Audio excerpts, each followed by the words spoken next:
Salut les amis, salut à tous, j'espère que vous allez bien. Moi ça va très très très très bien, sous le soleil, donc ça va impeccable. Je viens vous faire cette vidéo aujourd'hui pour aborder un nouveau thème qui est le thème des émotions. J'avais envie d'aborder ce thème-là parce que c'est à mon sens un thème très important et un thème peut-être avec lequel on n'est pas forcément à l'aise, avec lequel ça va de mieux en mieux, mais encore beaucoup de monde n'est pas forcément à l'aise avec ce thème-là. Moi-même, il y a de ça encore un an ou deux, j'étais pas forcément à l'aise avec mes émotions et comme ça m'a beaucoup aidé, c'est la raison pour laquelle je tiens à faire cette vidéo aujourd'hui. Alors, est-ce que vous est-ce que vous connaissez les émotions? Est-ce que vous savez à quoi elles servent? Et est-ce que vous savez comment les gérer? C'est les trois dimensions qu'on va voir ensemble aujourd'hui. Voilà, le thème des émotions, c'est un thème qui est assez vaste. On ne peut pas tout aborder aujourd'hui. Je ne connais pas tout non plus. Mais je vais essayer d'être le plus explicite possible. Donc, déjà pour commencer, sur l'étymologie du mot émotion, le mot émotion vient du latin emobere, qui signifie faire mouvement vers l'extérieur. Autrement dit, passer à l'action, agir. Pourquoi? Parce que les émotions sont là pour nous envoyer des messages, pour nous apporter des messages. C'est elles qui font le lien entre nous et notre inconscient. Notre conscient, notre inconscient. Donc, le but, en fait, des émotions, c'est de savoir quel est le message qu'elles viennent nous apporter et quelle réponse, moi, je vais apporter à ce message. Qu'est-ce que je vais mettre en place en réponse à ce message de l'émotion? Donc, si je prends un exemple, une émotion qui serait la peur, par exemple, je vais passer un examen, j'ai peur de passer cet examen. Pourquoi j'ai peur? La peur, souvent, c'est une émotion qui nous invite à nous préparer à quelque chose, à nous protéger, à nous préparer. Donc, si j'ai peur avant un examen, l'action que je dois mettre en place, c'est mieux me préparer, donc mieux réviser. Euh, Si c'est par exemple une prise de parole en public, peut-être mieux répéter ma prise de parole pour me, pour me sentir plus en sécurité. C'est la même chose que si je vais faire un saut en parachute. Si jamais je n'ai pas peur, je ne vais pas aller vérifier que le gars là qui m'a attaché tous les trucs là pour sauter en parachute, il a bien fait son travail. Je vais pas m'en assurer, je vais peut-être pas lui poser des questions, tout ça. Or que si je lui pose des questions, derrière ça va me rassurer. Lui peut-être va refaire certaines vérifs où il va m'expliquer, vous voyez ça je l'ai bien attaché ici, je l'ai bien attaché là, et c'est ok. Mon émotion de peur, elle aura diminué. Elle sera peut-être pas partie complètement parce que voilà, mais mon émotion de peur, elle aura déjà diminué. C'est ça qu'il faut bien comprendre, c'est que chaque émotion, il n'y a pas d'émotion positive ou négative. Des fois, on entend parler de ça, mais il n'y a pas d'émotion positive ou négative.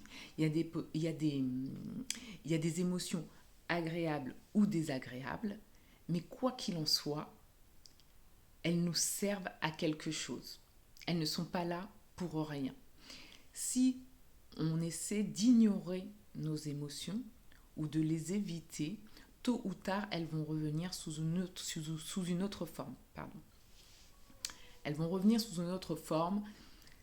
C'est l'exemple de quelqu'un qui n'écoute pas ses émotions, qui se sent triste, par exemple, qui va faire semblant de ne pas être triste et qui va développer des maux dans son corps, en fait, tout simplement.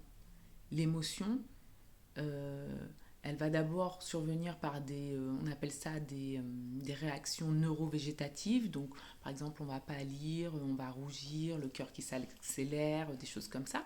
Si on n'écoute pas sous cette forme-là, elle va revenir, elle va revenir toquer à la porte. Au début, elle toque tout doucement. Voilà, j'ai quelque chose à te dire, écoute-moi. Non, j'écoute pas, ok. Elle retoque plus fort, elle retoque plus fort encore. Et donc de là, voilà, ça va commencer, les maux de tête, les maux de dos, les courbatures, ce que vous avez envie, voire même aller jusqu'aux maladies. Malheureusement, on l'a peut-être déjà constaté, ou dans notre entourage, des personnes qui sont malades parce qu'il y a quelque chose d'enfoui. Bien souvent, c'est ça, hein, quelque chose d'enfoui bien plus profondément, et on n'a pas écouté le message que venait nous porter l'émotion. Et c'est comme ça que certaines personnes finissent sous antidépresseurs. Parce que le rôle des antidépresseurs, c'est d'inhiber les émotions. Donc, ok, on prend des antidépresseurs, on n'a plus d'émotions, c'est ok, ah bah, on se sent bien peut-être, mais derrière, le problème de fond n'est pas réglé, on n'a pas agi sur le problème de fond. Donc, retenez bien ça, les émotions, elles nous servent à passer à l'action. Une émotion de colère, elle va nous servir. Souvent, dans la colère, on repousse les gens. Mais qu'est-ce qui a fait que je me suis mise en colère? Quel est le besoin qui n'a pas été nourri? C'est comme si je me mets en colère après mon chéri, il est rentré tard du travail. Est-ce que c'est vraiment ça qui m'a mise en colère? Est-ce que c'est vraiment le fait qu'il est rentré tard du travail? Ou est-ce que derrière, moi, j'ai des besoins? Ok, il rentre tard du travail, mais est-ce que mon besoin, par exemple, c'est pas qu'il me prévienne? Il m'appelle. Il m'appelle pour me dire, écoute chérie, je vais rentrer tard du travail. Voilà pourquoi je vais rentrer tard. J'ai besoin d'être rassurée. J'ai besoin d'être prévenue. Donc, voilà, si je peux donner quelques conseils dans cette vidéo pour commencer à gérer vos émotions, c'est vraiment ça. Déjà, identifier les besoins qui ne sont pas nourris derrière votre émotion qui survient. Ensuite, essayez de dissocier les faits des effets. C'est-à-dire, dans chaque situation où il y a une émotion débordante, il y a un fait. Il y a un fait qui est là, par exemple, c'est il est rentré tard. Il est rentré tard, ça c'est le fait. Et puis, il y a des effets qui vont aller se mettre par-dessus ce fait, en fait. C'est-à-dire que par-dessus ce fait, on va ressortir des anciens dossiers. Ah bah ouais, et puis de toute façon, le week-end dernier, c'est pareil, j'ai fait le ménage toute seule. Et puis ceci, et puis cela. Tout ça, c'est les effets. Restez focalisé sur le fait, en fait. Donc, il y a ça. Il y a le fait aussi de se dissocier. Vous pouvez aussi, un petit conseil, c'est vous pouvez vous dissocier de la scène pour faire baisser votre émotion. C'est-à-dire vous mettre dans la peau d'une troisième personne qui va observer la scène. Vous l'avez déjà vu, des fois au restaurant par exemple, on va voir un couple qui se prend la tête. Et quand on est la troisième personne, notre perception n'est pas du tout la même, notre réaction n'est pas du tout la même. Et donc ça, il est possible de faire ça quand on sent une émotion qui commence à arriver. Essayez de vous mettre, vraiment de vous dissocier de la scène. Donc voilà, pareil, vous pouvez changer votre perception. Changer votre perception des choses. Parce que il y a bien souvent, on va confondre émotion et sentiment. Sentiment, ça survient bien souvent après l'émotion. C'est-à-dire qu'on a l'émotion de base qui va surgir brusquement. Une émotion, c'est bref, en général, ça survient. Voilà, j'entends une voiture, les pneus d'une voiture qui crissent. J'ai peur, je vais me protéger. Alors qu'un sentiment, lui, il va être nourri par notre pensée, en fait. Le sentiment, lui, il est construit. Il est construit, il est élaboré, il a été réfléchi. Et tout ça pour vous dire que oui, sentiment, par exemple sentimental, on dit que c'est un ressenti qui vient du mental, donc que ça vient de la tête. Et donc vraiment essayer de dissocier sentiment d'émotion. Ça revient à ce que j'expliquais dans une de mes vidéos là sur faites attention à votre système de pensée parce que on rentre dans la spirale des émotions. Tout part de notre pensée et de l'histoire qu'on va se raconter sur la scène en fait qu'on est en train de vivre.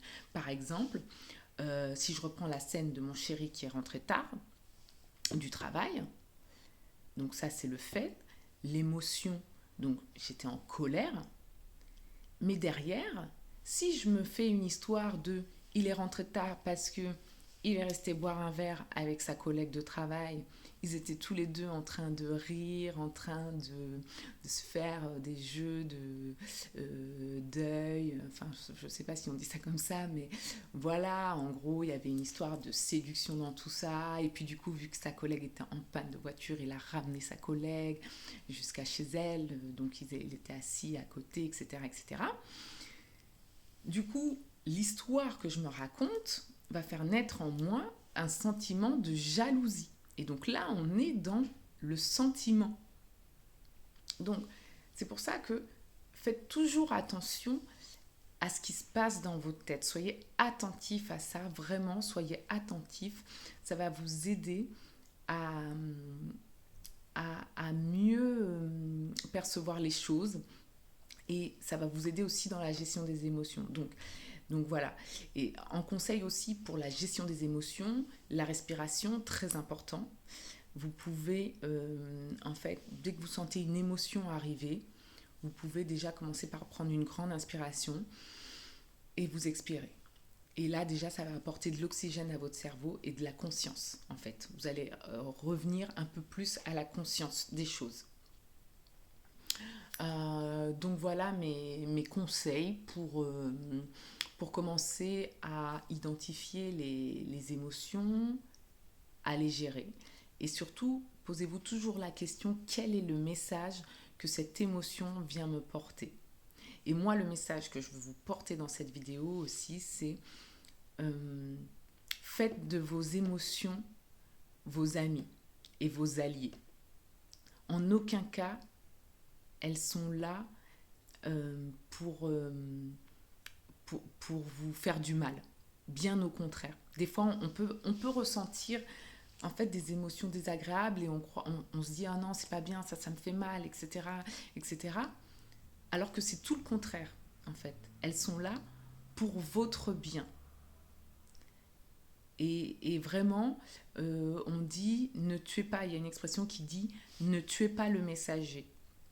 Pourquoi? Parce que pour la petite histoire, et je vais essayer d'être brève, pour la petite histoire, voilà, c'est une histoire chinoise où c'était un empereur et sa fille était tombée éperdument amoureuse du fils de son meilleur ennemi, de son pire ennemi, pardon, de son pire ennemi. Et elle avait peur d'annoncer ça à son père, qu'elle était amoureuse du fils de son pire ennemi. Et donc ce qu'elle a fait, c'est qu'elle a pris la forme d'un messager. Donc elle s'est mise, je sais plus quoi, là, une longue robe avec une cagoule, et donc on voyait pas son visage. Et elle est partie apporter un parchemin à son père, où il était marqué, voilà, votre fille est amoureuse de un tel, etc. Et le père, en fait, pris d'une colère monstre quand il a lu ce parchemin, a embrouché le messager, en fait, d'un gros coup. Il lui a mis un gros coup en plein cœur. Il a tué le messager. Et au moment d'arriver dans la cour, là où on découvre voilà, la personne qui était sous le messager voilà, pour les obsèques ou je ne sais trop quoi, on enlève la cagoule et là, le père s'aperçoit que c'était sa fille. Donc, tout ça pour vous dire que ne tuez pas le messager, vraiment, vos émotions sont là pour votre plus grand bien, et plus vous allez apprendre à vivre avec vos émotions, à vivre bien, à les reconnaître, à les maîtriser, à adopter les comportements adéquats à vos émotions, plus vous allez acquérir de l'intelligence émotionnelle. Et l'intelligence émotionnelle, aujourd'hui, c'est ce qui fait que vous allez réussir dans votre vie, réussir plein de choses parce que il a été prouvé que voilà, les personnes qui réussissent le mieux aujourd'hui, c'est les personnes qui ont le plus d'intelligence émotionnelle et non pas forcément voilà, un meilleur quotient intellectuel ou autre. Donc voilà, j'espère que ma vidéo vous aura été utile. J'ai essayé de vous retranscrire au mieux ce que je voulais vous dire. Euh, le sens des émotions, j'ai essayé de faire au plus simple aussi pour que tout le monde me comprenne. J'espère vraiment que ça vous aura été utile. Dites-le moi, vous pouvez me le dire en commentaire. Vous pouvez me poser des questions aussi parce que j'ai vraiment pas pensé à tout dire, je pense. Et, euh, et voilà, j'ai essayé d'aller à l'essentiel. Donc prenez soin de vous les amis et je vous dis à très bientôt. Bye bye.